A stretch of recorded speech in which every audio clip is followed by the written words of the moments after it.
तो last class में हमने फॉर लूप पढ़ा था, ठीक है। तो फॉर लूप का एक दो एग्जांपल और देखते हैं और फिर उसके बाद फॉर ईच लूप जो है उस पर स्टार्ट करते हैं।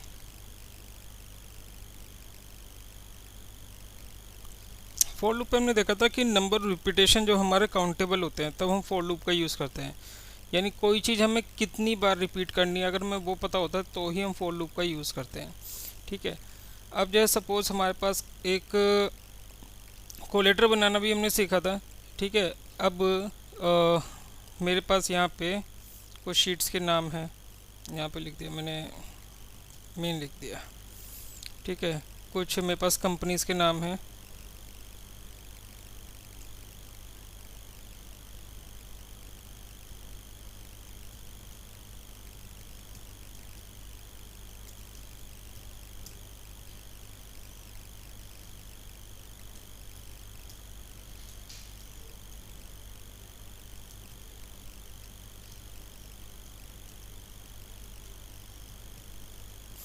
ठीक है।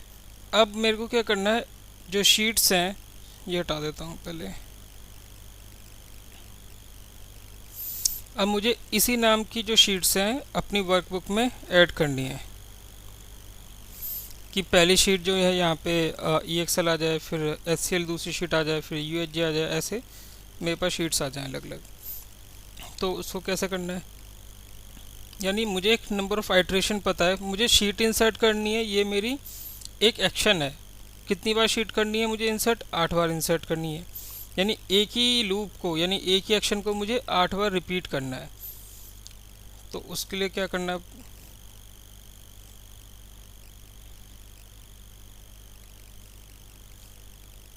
Ctrl+R प्रेस करते हैं, हमारे पास ये प्रोजेक्ट आ जाता है, वरना हमारे पास व्यू में जाके ये प्रोजेक्ट एक्सप्लोरर भी होता है, तो ये स्क्रीन देखनी ज़रूरी होती है हमारे लिए। Ctrl+R आ जाता है फिर हमारे पास। अब यहाँ पे कोई भी प्रोसेस का नाम देते हैं, पहले हमने दे दिया इंसर्ट,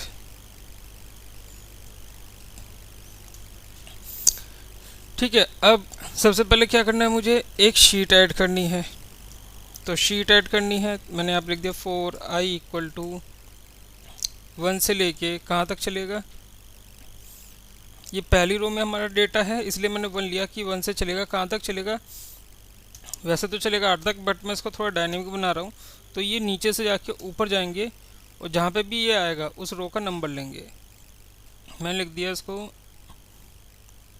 रेंज ये 10,48,576 dot end excel up dot row. ये क्या करेगा, ए 10,48,576 सबसे नीचे तक की रेंज पे गया, एंड एक्सेल अप, एंड तक गया और एक्सेल अप करा इसने, जो हम कंट्रोल अप करते हैं एक्सेल अप, उसके लिए ये उसका रो नंबर क्या है, तो रो नंबर क्या है उसका 8। तो ये कहेगा कि 1 से लेके 8 तक की लूप चलेगी। क्या करना अब हमें यहाँ पे, हम कह रहे हैं कि शीट्स डॉट ऐड, एक शीट ऐड हो, ठीक है। शीट ऐड हुई और उस शीट का नाम क्या करना है, शीट्स डॉट नेम क्या हो जाए, सेल्स। अब सेल्स किसका, देखो जब कोई शीट ऐड होती है तो एक्टिव शीट हमारी वही हो जाती है, ठीक है। जोन सी भी मैं शीट ऐड करूँगा वही मेरी एक्टिव शीट हो जाएगी, उसी पे मेरा कर्सर आ जाएगा, उसी का रेफरेंस होगा, ठीक है। तो जब मैंने शीट ऐड कर दी तो मैं दूसरी शीट पे आ गया। अगर मैं अब लिखूँगा सेल्स कि पहली रो पहला कॉलम डॉट वैल्यू, इसका मतलब क्या हो गया, मैं इसको डिनोट कर रहा हूँ, बट मैं तो मेन वाली से इसको डिनोट कराना चाह रहा था कि रो जो है वो आई में रहे मेरा, कि रो इंक्रीज हो रही है। तो मैं यहाँ पे अगर करता हूँ सेल्स आई रो पहला कॉलम, बट किसका किसका सेल्स, शीट्स जो मेन शीट का नाम है। तो उसको समझ में आ जाएगा, जो मेन शीट है उसकी जो फर्स्ट रो पहली कॉलम पहला रो जो वैल्यू है वो उसका नाम हो जाए। और ये ऐड हुआ, नाम हुआ, बस फिर नेक्स्ट आई करना है हमें, फिर दूसरी शीट इंसर्ट करनी है। ठीक है, तो ये डिलीट कर देते हैं हम।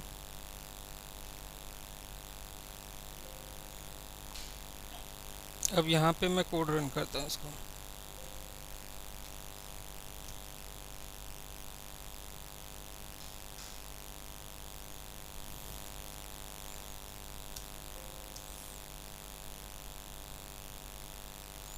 Sheets dot name,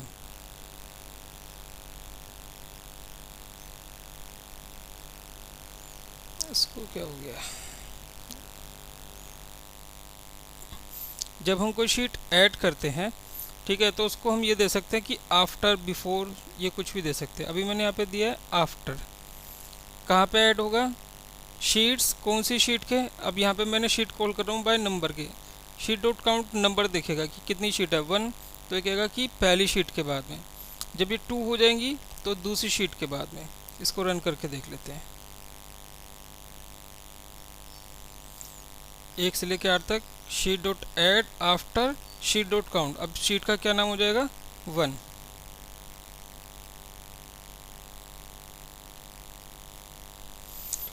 active sheet dot name, active sheet का नाम क्या हो जाएगा, जो मेन शीट में पहली रो पहले कॉलम की वैल्यू है।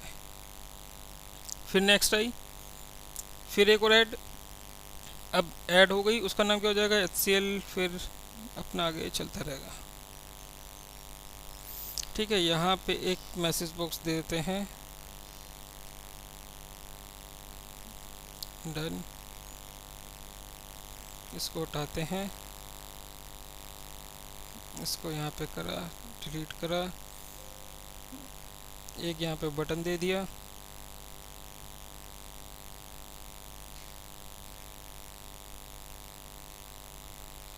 बटन पे हमने ये अपना इंसर्ट वाला असाइन कर दिया,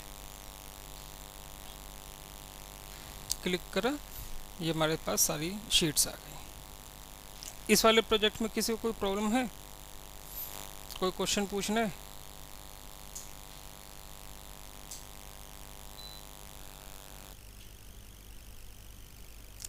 क्लियर है सबको ये? ठीक है, फिर हम चलते हैं अगले प्रोजेक्ट पे।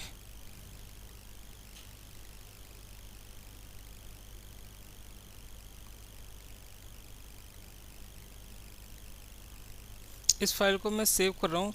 दूसरा प्रोजेक्ट हम लेंगे, ऐसे ही शीटों के नाम होंगे, उनसे रिट्रीव करने हैं हमें नाम। इधर है,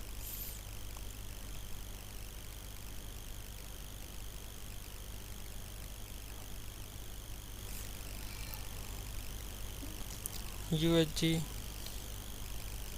CSC, IBM ऑलरेडी है, IBM 1 कर देते हैं इसे, DXC,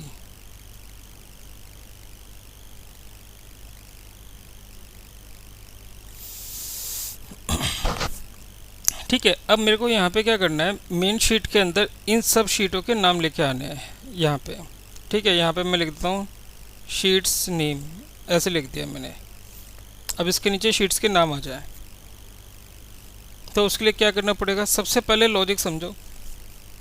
हमें ये देखना है कि मेन शीट ये है, पहले शीट डॉट काउंट कराएंगे कि कितनी शीट्स हैं, फिर लूप चलाएंगे 2 से लेके आगे तक। जो भी शीट्स आई होगी, मतलब जो शीट सेकंड होगी, उसका जो नाम होगा वो कहाँ पे लिखना है, मेन वाली में, एक के नीचे लिखना है। मतलब 10,48,000 से 576 से ऊपर जाएंगे, डायनेमिक रेंज बनाएंगे और उसके बाद ये नाम लिखते चले जाएंगे।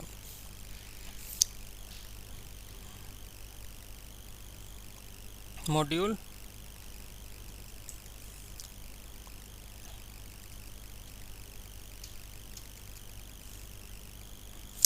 नेम 1 मैंने इसलिए लिखा क्योंकि नेम इसका कीवर्ड ऑलरेडी ऑक्यूपाइड है। जैसे हम लिखते हैं शीट्स डॉट नेम लिखते हैं, एक्टिव शीट डॉट नेम लिखते हैं। ठीक है, तो कुछ भी कीवर्ड ऐसा लगे जो ऑक्यूपाइड है तो उसके आगे कुछ लगा दो, न्यूमेरिक लगा दो, अंडरस्कोर लगा दो। ठीक है, अल्फ़ा न्यूमेरिक 3 के कभी मत लिखना ऐसे, क्योंकि इस नाम की एक रेंज होती है। ठीक है। अल्फ़ा न्यूमेरिक कभी अल्फ़ा तुम्हारे 3 तक नहीं होने चाहिए, 1 2 3 ऐसे नहीं होने चाहिए। अंडरस्कोर लगा दोगे तो कोई गुंजाइश ही नहीं रहेगी कि प्रोग्राम में दिक्कत हो।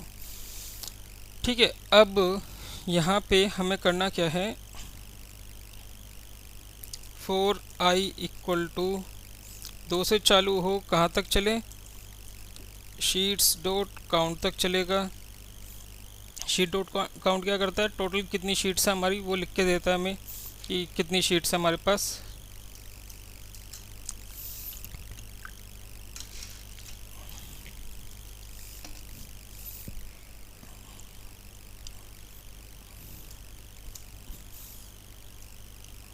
अब मुझे क्या करना है, जो मेरी मेन शीट है, sheets main dot range, range कौन सी, ए 10,48,576 डॉट एंड एक्सएलअप डॉट ऑफसेट। देखो यहाँ तक तो हम आ गए,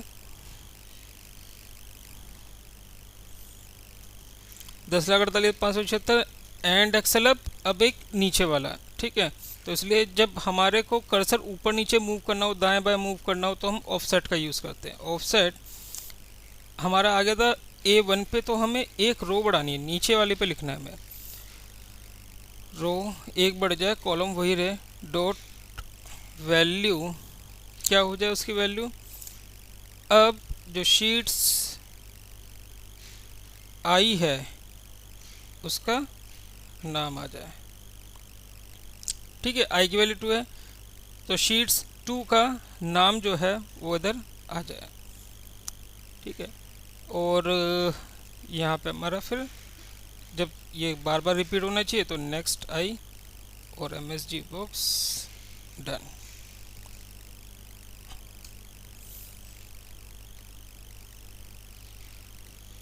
यहाँ पे नाम आया, नेक्स्ट आई, फिर दूसरा नाम आया, फिर नेक्स्ट आई, डन। इस कोड में कुछ पूछना हो,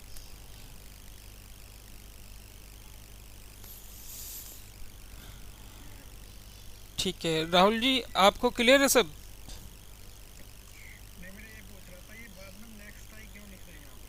ठीक है, मतलब फोर लूप वाली आपने वीडियो देखी थी वैसे जो शुरुआती?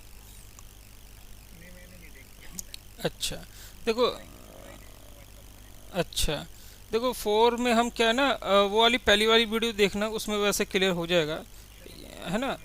हाँ, फोर का ये हमारा सिंटेक्स होता है कि फोर को यहाँ से चालू करा जाएगा और यहाँ पे नेक्स्ट लिखा जाएगा, जैसे आई लिखा है ना यहाँ पे, तो यहाँ पे नेक्स्ट आई लिखा जाएगा, और इसके बीच में हमें वो एक्शन लिखना होगा जो रिपीट कराना है। तो नेक्स्ट आई क्या करेगा, जैसे अभी क्या, मैं एक बार और रिपीट करके दिखाया था, जब हमने F8 करा था तो हमने कहा आई की वैल्यू 2 से लेके शीट डॉट काउंट, मान लो कि हमारे पास 8 शीट है तो ये 8 तक चलेगा। तो पहली शीट का इसने क्या करा, ये हटा देता हूँ, जो पहली शीट है उसमें इसने लिख दिया कि भाई जो मेन शीट की ये वाली रेंज है उसका नाम क्या हो जाए, शीट डॉट आई, यानी सेकंड शीट का जो नाम है वो हमारा कंसिडर कर ले। अब नेक्स्ट आई क्या करेगा, अभी आई की वैल्यू 2 है हमारी, है ना। अब नेक्स्ट आई क्या करेगा, इसको 2 को 1 इंक्रीज करेगा, अब क्या हो गई, आई की वैल्यू 3 हो गई। ठीक है, तो नेक्स्ट आई हमेशा 3 हो गया, फिर नेक्स्ट टाइम क्या होगा, 4 कर देगा आई की वैल्यू, फिर क्या होगा, 5 करेगा आई की वैल्यू। ठीक है, फिर क्या होगा, 6 करेगा, फिर उसके बाद 7 करी इसने, ये नेक्स्ट आई हमेशा इंक्रीज करता रहेगा। ठीक है, हाँ नहीं, आई की वैल्यू इंक्रीज करेगा, हम उस आई की वैल्यू को कैसे यूज़ करेंगे वो हमारा कोड में हम देखते हैं। हमने आई की वैल्यू को यहाँ पे क्या यूज़ करा है, हमने यहाँ पे करा कि शीट्स को बाय नेम काउंट कराया है, कि शीट 7 का जो नाम है, तो अब शीट 7 कौन सी है, 1 2 3 4 5 6 7, तो 7 ये वाली हो गई, तो उसका नाम हम यहाँ पे लेके आ रहे हैं। तो अगर मैं इसको F8 करता हूँ तो ये आ गया। अब यहाँ पे एक चीज़ और देखो, अब ये टोटल थी हमारी 8 शीट। ठीक है, अब नेक्स्ट आई, अभी आई की वैल्यू 7 है, जब इसने नेक्स्ट आई करा तो ये 8 हो गया, 8 का ये नाम दे देगा। ठीक है, अब क्या होगा नेक्स्ट आई में, जैसे नेक्स्ट आई होगा तो अब जैसे नेक्स्ट आई हुआ तो देख रहे हो आई की वैल्यू क्या हो गई, 9 हो गई। तो आई तब तक ही चलेगा क्योंकि यहाँ पे वैल्यू जनरेट कर रहा था 8।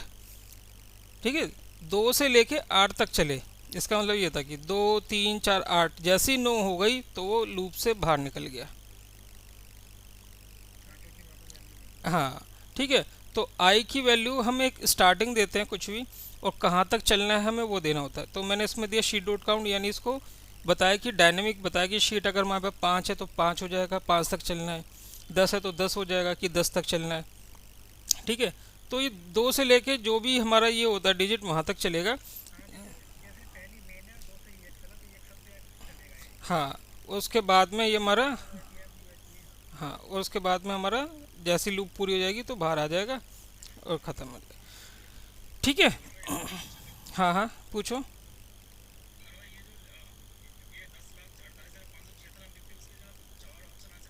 हाँ वो भी आ सकता है।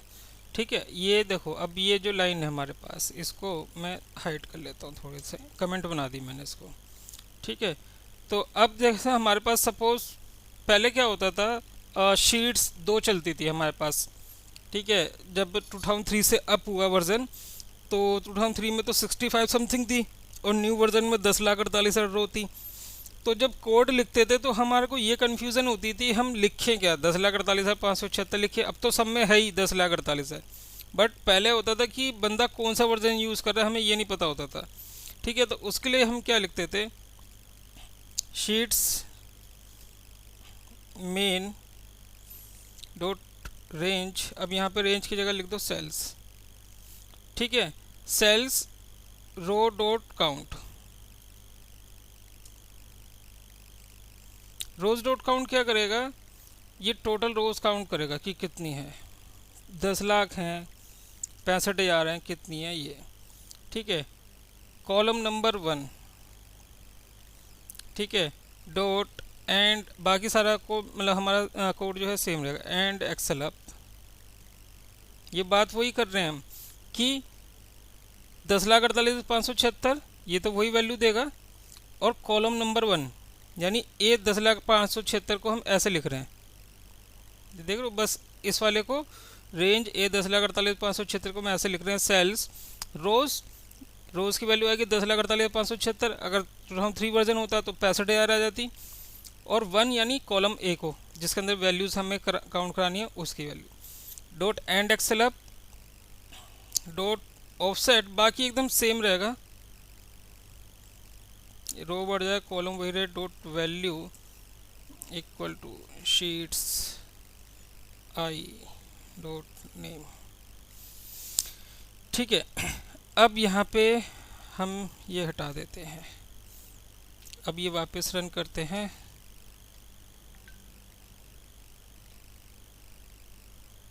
ठीक है, सेम वही हमारा कोड। ठीक है तनवीर, क्लियर है? ठीक है, ओके। और किसी को कोई क्वेश्चन यहाँ तक? ठीक है, अब एक काम और करते हैं, 7 मिनट बचे हैं इस मीटिंग के हमारे पास, एक प्रोग्राम और देखते हैं, इसको यहाँ पे क्लोज करते हैं।